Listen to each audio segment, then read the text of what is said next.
Stock market లో invest చేసి మీ డబ్బులు డబుల్ చేసుకోవాలనుకుంటున్నారా? విజయవాడలో జరిగే సుందరరామిరెడ్డి గారి లైవ్ సెమినార్ కి అటెండ్ అవ్వండి. నమస్తే సుందరరామిరెడ్డి గారు. నమస్తే సార్. క్రిప్టో ప్రపంచం అంతా ₹1 అన్న పెట్టాలి అన్న టెంప్టేషన్కి గురయ్యేసేసి ఎన్నో లక్షల కోట్ల మంది బాగా లాస్ అవుతున్నారు. అసలు క్రిప్టో అంటే అది ఒక లీగల్ కరెన్సీ ప్రభుత్వం స్టార్ట్ చేసింది కాదు, ఎవరో మైనర్స్ కూర్చునేసి దాన్ని కాయిన్స్ మైన్ చేయడం మొదలుపెట్టారు. సో అది నిజంగా చెప్పాలి అంటే వాళ్ళు ఒక ప్యారలర్ గవర్నమెంట్నే నడిపిస్తున్నారు. సో క్రిప్టో అమెరికా సీక్రెట్గా ఇక్కడ చూసుకుంటే క్రిప్టోస్ని బాగా హోర్డింగ్ చేస్తుంది. అండ్ దాంట్లో చూసుకుంటే చాలా రహస్యాలు ఉన్నాయి. ఇప్పుడు రాబోయే రాష్ట్రపతి కూడా ఈ క్రిప్టో ఫండింగ్ వల్లనే గెలిచారని చెప్పేసి చాలా పుకార్లు కూడా ఉన్నాయి. సో ఇవన్నీ కూడా చూసుకుంటే అసలు క్రిప్టో బ్రైట్ ఫ్యూచర్ ఉందంటారా, లేదంటే అది మన సొసైటీకే ఒక థ్రెటనింగ్ లాంటిది అంటారా? సో క్రిప్టో ఒకప్పుడు అచ్చం గ్యాంబ్లర్స్ అండ్ స్పెక్యులేటర్స్ వాళ్ళే వాడాలండి. దాన్ని ప్రపంచవ్యాప్తంగా ఎక్కడ కూడా ఒక ఎసెట్ లాగా అగ్రిమెంట్ అయితే ఏం లేదనమాట. నిజానికి ప్రపంచానికి ఇప్పుడు కూడా అది ఒక పేమెంట్ మెథడా, లేదా ఒక టెక్నాలజీనా, లేకపోతే ఒక ఎసెట్ క్లాస్ అనేది ఎవరికి అంత ఏం తెలియదు, క్లారిటీ లేదు. ప్రస్తుతానికి లైక్ గోల్డ్ లాగా ఒక ఎమోషనల్ అసెట్ అంతే. అది ఇదేమో ఫిజికల్ గోల్డ్, అదేమో డిజిటల్ గోల్డ్ అంతే. ఓకే. సో ఇప్పుడు ట్రంప్ ఏంటంటే మొదటి నుంచి కూడా క్రిప్టో ఫేవర్ అనమాట. అంటే ట్రంప్ బ్యాక్ ఉన్న టీం కూడా లైక్ ఎలన్ మస్క్ కానీ వీళ్ళందరూ కూడా క్రిప్టోస్ బాగా ఎంకరేజ్ చేస్తారనమాట వీళ్ళు. అందుకని ఫ్యూచర్లో ఇక అసెట్లన్నీ కూడా కోడింగ్ దారిలో ఇలానే ఉంటాయి అనమాట. ఓకే. పైగా వీళ్ళు నెక్స్ట్ 5 yearsలో ఒక 2 lakh బిట్ కాయిన్స్ని పర్చేజ్ చేద్దామని చెప్పేసి అఫీషియల్గా గవర్నమెంట్ వాళ్ళు డిసిషన్ తీసుకోబోతున్నారు. అంటే ఇప్పుడు దాకా గ్యాంబ్లర్స్ లేకపోతే స్పెక్యులేటర్స్ ఆడే ఈ బిట్ కాయిన్ గేమ్స్ ఇక ముందు రోజుల్లో గవర్నమెంట్ సపోర్ట్ తోటి గవర్నమెంట్ ఇన్వాల్వ్ అవుతుంది. అంటే ఒకప్పుడు స్మగ్లర్స్, డార్క్ వెబ్ వాళ్ళు వాడే క్రిప్టోస్ని ఇప్పుడు గవర్నమెంట్ లీగలైజ్ చేయబోతుంది ఇండైరెక్ట్గా. ఇప్పుడు డైరెక్ట్ అవుతుంది, ఇండైరెక్ట్ కూడా కాదు, ఇంకా డైరెక్టే. ఇది మంచి కంటే చెడు ఎక్కువ చేసేటట్టుగా ఉన్నదండి. అది రెగ్యులేషన్ బట్టి ఉంటుందండి. ఇప్పటికే అమెరికా దగ్గర ఆల్రెడీ 2 lakh బిట్ కాయిన్స్ ఉన్నాయండి. ఆల్రెడీ అమెరికా దగ్గర 2 lakh బిట్ కాయిన్స్ ఉన్నాయి ఆల్రెడీ. ప్రపంచం మొత్తం మీద ఎక్కువ ఉంది అమెరికా దగ్గర అండి బిట్ కాయిన్స్. తర్వాత చైనా దగ్గర ఉన్నాయి, తర్వాత యూకే దగ్గర ఉన్నాయి, తర్వాత జర్మనీ, ఇట్లా వీళ్ళ దగ్గర ఉన్నాయన్నమాట ఎక్కువ. అమెరికాకి ఎక్కడి నుంచి వస్తే వీళ్ళకంటే సిల్క్ రోడ్ అని చెప్పేసి ఒక డార్క్ మార్కెట్ వెబ్సైట్ ఒకటి ఉంది, సిల్క్ రోడ్ అంటారు దాన్ని. ఎక్కువ డ్రగ్స్కి, మాఫియాకి వాళ్ళు వాడతారు అనమాట దాని డార్క్ వరల్డ్. అయ్యి వెపన్స్ కొనడానికి అమ్మటం కోసం అనమాట. పేమెంట్లు అన్నీ కూడా బిట్ కాయిన్స్లో ఉంటాయి. ఎవరైనా బిట్ కాయిన్ వాళ్ళ వ్యాలెట్స్ హ్యాక్ అయినా, ఎక్స్చేంజ్లు హ్యాక్ అయినా, ఈ డ్రగ్స్ కొనడానికైనా ఈ బిట్ కాయిన్స్ వాడుతూ ఉంటారు. వీళ్ళు ఏంటంటే వాళ్ళని పట్టుకుంటా ఉంటారు అప్పుడప్పుడు. ఆ పట్టుకున్నప్పుడు ఇది దొరుకుతూ ఉంటాయి వాళ్ళకి. ఇది దొరికినప్పుడు ఏంటంటే గవర్నమెంట్ మామూలుగా అయితే ఆక్షన్ వేస్తుంది. అవును.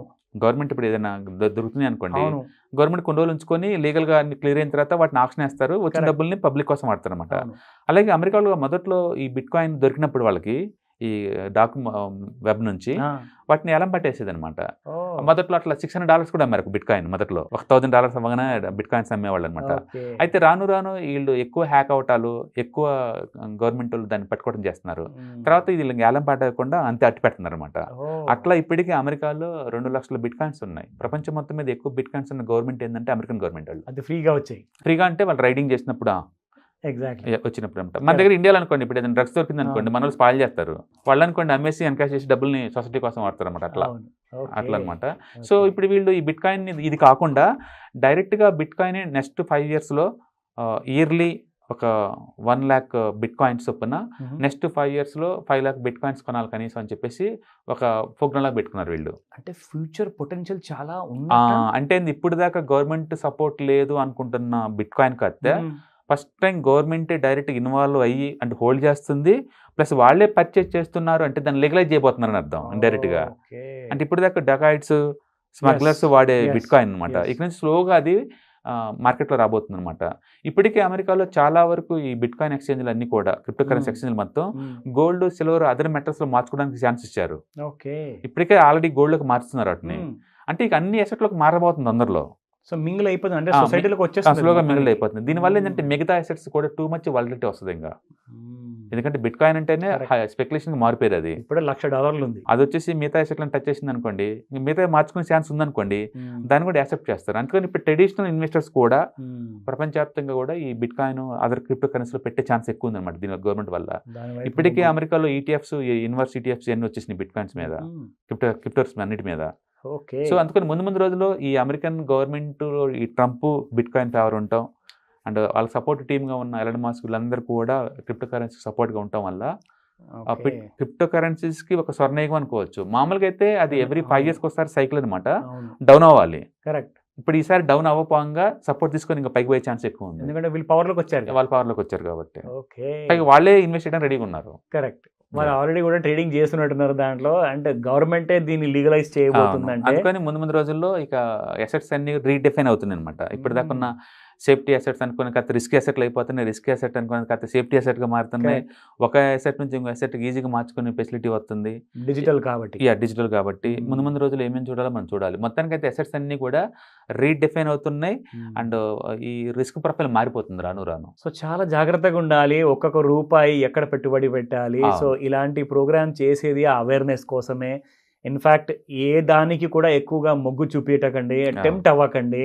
ఎందుకంటే అంటే అన్లెస్ మన ఇండియాలో ఆర్బీఐ ఏమంటుందంటే we cannot legalise further right now అని. ఇండియాలో అయితే మాత్రం ఇంతవరకు గవర్నమెంట్ ఆఫ్ ఇండియా నుంచి లీగలైజ్ అవ్వలేదండి. బట్ ఇన్కమ్ ట్యాక్స్ డిపార్ట్మెంట్ ప్రకారం అది ఎసెట్, ఓకే, అది ఎసెట్ కాబట్టి మాకు 30% ట్యాక్స్ కట్టమంటుంది. టీడీఎస్ 1% ఫర్ ఈచ్ ట్రాన్సాక్షన్ మీద కట్టమంటుంది. గవర్నమెంట్ ఆఫ్ ఇండియా నుంచి ఇంకా అప్రూవల్స్ అయితే రాలేదు. బట్ డెఫినెట్ గా అమెరికా వీలో చూస్తే కనుక ప్రపంచంలో ఏ కంట్రీ సరే ఇవ్వక తప్పపోవచ్చు. ఎందుకంటే ఒకసారి అది బెయిన్ అయింది అనుకోండి, అక్కడ నుంచి కాస్త సిల్వర్ లాగా గోల్డ్ లాగా మారి ఆ రూట్లో వచ్చేస్తుంది వరల్డ్ వైడ్ గా. Anything possible. సో అందుకని గవర్నమెంట్ అక్కడ ఇన్వాల్వ్ అవుతుంది కాబట్టి అది కొత్త ట్రెండ్ అనమాట బిట్ కాయిన్. ఇప్పుడు దాకా ఉంది వేరు, ఇప్పుడు నుంచి వేరు. మామూలుగా అయితే ఇప్పుడు ఈ సైకిల్ డౌన్ అవ్వాలి, అది ఒక 30% 40% డౌన్ అవ్వాలి. ఇప్పుడు రివర్స్ అయ్యే ఛాన్స్ ఉంది. అందుకని every dip is equal to buying candidate అనుకోవచ్చు దాన్ని. బట్ దాని గురించి మనకి స్ట్రక్చర్స్ ఏం తెలియదు కాబట్టి better to wait and watch అనమాట. గ్రేట్ అండి. ఇన్ఫ్యాక్ట్ అందరికీ ఒకటే విషయం చెప్పాలి, ఇక్కడ ఫ్యూచర్ ఈజ్ క్రిప్టిక్ కంప్లీట్గా. సో క్రిప్టిక్స్ ఫ్యూచర్ కాబట్టి ఈ విషయానికి ఇంకా ఫర్దర్ డెవలప్మెంట్స్ అవ్వబోతున్నాయి. ఆ ఫ్రెష్ న్యూ అప్డేట్స్ కూడా మనం ఇస్తూ ఉందాం ఫ్యూచర్. డెఫినెట్గా. థ్యాంక్ యూ సో మచ్ అండి. హాయ్, మొట్టమొదటిసారిగా మన విజయవాడలో క్లాస్ రూమ్ ట్రైనింగ్ అండి, 1 day క్లాస్ రూమ్ ఎన్విరాన్మెంట్లో ఆఫ్లైన్ వెబినార్ జరగబోతుంది. అండ్ ఇంట్రెస్ట్ ఉన్న పార్టిసిపెంట్స్ ఈ కింద స్కూల్ అవుతున్న నెంబర్కి రింగ్ చేసుకొని సీట్ బుక్ చేసుకోండి. దీంట్లో ETFs, index funds and mutual funds మీద completely and hand holding experience మీకు ప్రొవైడ్ చేయబడుతుంది. దీని ద్వారా ఏంటంటే మనం అసెట్స్ని స్టాక్ మార్కెట్లో ఎలా మేనేజ్ చేసుకోవాలి, ఎలా గ్రో చేసుకోవాలి, ఎలా ప్రొడక్ట్ చేసుకోవాలో అంటే ప్రాక్టికల్గా నేర్చుకుంటారు. అండ్ మీ ఇప్పటి వరకు మనం ఆన్లైన్లోనే మీరు అటెండ్ అవుతున్నారు. ఇక నుంచి మీరు మన విజయవాడ సిటీలోనే అండ్ లైవ్లో క్లాస్ రూమ్ ఎన్విరాన్మెంట్లో నేర్చుకునే ఛాన్స్ దొరుకుతుంది. కాబట్టి ఇంట్రెస్ట్ ఉన్న పార్టిసిపెంట్స్ కింద స్క్రోల్ అవుతున్న నెంబర్కి పింగ్ చేసి సీటు రిజర్వ్ చేసుకోండి. Thank you.